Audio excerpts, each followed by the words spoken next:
السلام علیکم دوستو، کیا حال ہے؟ امید کہ آپ ٹھیک ہوں گے۔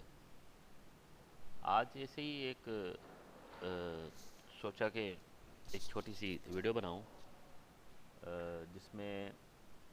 ریسرچ جو ہم کرتے ہیں اس کا ہماری پریکٹیکل لائف سے کیا تعلق ہے، تو اس پہ تھوڑا سا میں سوچا کہ تھوڑا سا ہم ڈسکس کر لیں۔ ایک تو ریسرچ ہم کرتے ہیں تو اس کا ڈیفینیٹلی ہماری لائف سے تعلق ہوتا ہے، کیونکہ ہم اس میں کچھ فائنڈنگز شیئر کرتے ہیں اور کچھ ایسی لرننگ ہوتی ہے جو دوسرے لوگوں کے بہت کام کی ہوتی ہے، ایکیڈمک کانٹیکس میں اسٹوڈنٹس کے حوالے سے، یا بہت ایسی جگہ ہیں جہاں پہ ہمیں وہ اسٹڈی ہمارے کام کی ہوتی ہے، اور تبھی ہم اس کو ریسرچ کرتے ہیں۔ لیکن جب میں ریسرچ کے پروسیس میں تھا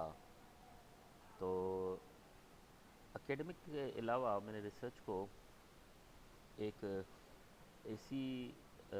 ایکسپیرینس سمجھا، جو میں سمجھ رہا ہوں کہ بہت امپورٹنٹ ہے آپ سے شیئر کروں، جو ہماری لائف میں ہمیں زندگی گزارنے کے حوالے سے بڑے ہمارے کام آ سکتی ہے۔ مثال کے طور پہ میں جب اسٹڈی کر رہا تھا تو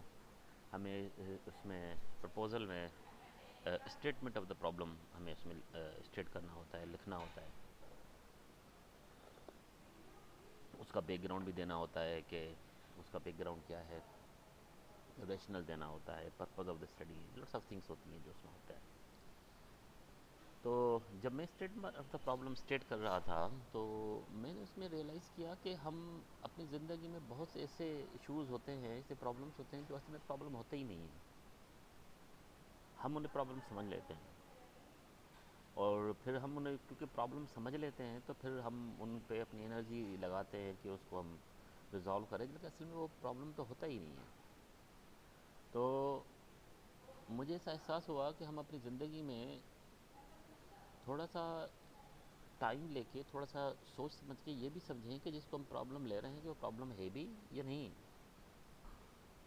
اور پھر ہم جب اس پرابلم کے بیک گراؤنڈ میں جائیں، ہم سمجھنے کے لیے ڈیفینیٹلی ہمیں تھوڑا سا بیک گراؤنڈ دینا پڑتا ہے، تو بیک گراؤنڈ ہم دیں تو ہم اندازہ ہوتا ہے کہ شاید وہ پرابلم ہی نہیں ہے اتنا سیریس جتنا ہم اس کو سیریس لے رہے ہیں۔ تو میں نے سوچا کہ یہ ریسرچ صرف اس طرح نہیں ہے کہ ہمارے صرف ایکیڈمک کے حوالے سے ہمیں کسی بھی چیز آپ ریسرچ کر رہے ہوں، اس کا جو پروسیس ہے وہ آپ کو زندگی گزارنے میں بڑا کام دیتا ہے۔ کوئی پرابلم ہے تو اس پرابلم کو آپ کس طریقے سے اس کا آپ فائنڈنگز ڈھونڈتے ہیں، یہ آپ کو پتہ ہونا چاہیے، اور یہ عام زندگی میں بھی ہے۔ کیا آپ پرابلم کا حل کرنے کے لیے جو بھی انفارمیشن جہاں سے ملے آپ اٹھا لیتے ہیں، یا انفارمیشن کا اتھینٹک ہونا ضروری ہوتا ہے؟ کیا ون سورس انفارمیشن بہت سفیشینٹ ہوتی ہے، یا دوسرے سورس سے بھی انفارمیشن کا ہمیں معلوم کرنا چاہیے؟ ٹرانگولیشن ہونی چاہیے، ریلائبلٹی ہونی چاہیے، ویلیڈیٹی ہونی چاہیے، یہ ساری جو چیزیں ہیں یہ اس کا ہماری زندگی میں بہت اہم رول ہے۔ تو ہمیں بہت باریک بینی سے اپنی زندگی کے جو پرابلمس ہیں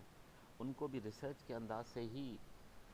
ڈیل کرنا چاہیے، اس کو اسی میکانزم دیکھنا چاہیے تاکہ ہم اپنی زندگی کو بھی بہتر گزار سکیں۔ تو میں صرف یہ ویڈیو اس وجہ سے بنا رہا تھا کہ میں آپ لوگوں کو یہ بتا سکوں کہ جو ریسرچ ہے it is not just an academic thing, کہ آپ اس کو کہیں کہ بھائی یہ ریسرچ تو بس یہ فائنڈنگس نکالنا ہے اور یہ کرنا ہے وہ کرنا ہے۔ نہیں، ریسرچ کے پروسیس سے آپ گزرتے ہیں تو آپ کو پتہ چلتا ہے کہ آپ کی زندگی میں جو پرابلمس ہیں وہ ہیں بھی یا نہیں بھی ہیں، ان کو سالو کرنا بھی چاہیے، نہیں بھی کرنا چاہیے، کیا اتنے ضروری ہیں، اور آپ کو پتہ چلتا ہے زندگی میں کہ آپ کو ہر کسی کی بات سن کر زندگی کے اہم فیصلے نہیں کرنے ہوتے ہیں، اور کسی بھی بات کی یا کسی بھی بات کی کنفرمیشن تصدیق کرنے کے لیے آپ کو مختلف سورسز آف انفارمیشن لینی ہوتی ہے۔ So this is what I wanted to share today. میں نے کہا تھوڑا سا ایسا ایکسپیرینس ہے، تھوڑا سا بس شیئر کر دوں، جو ایک ریسرچ کے حوالے سے تو نہیں ہے، لیکن ریسرچ سے ہم اپنی زندگی میں اس کا کیا اثر ہوتا ہے اس حوالے سے۔ Thank you so much guys, اللہ حافظ۔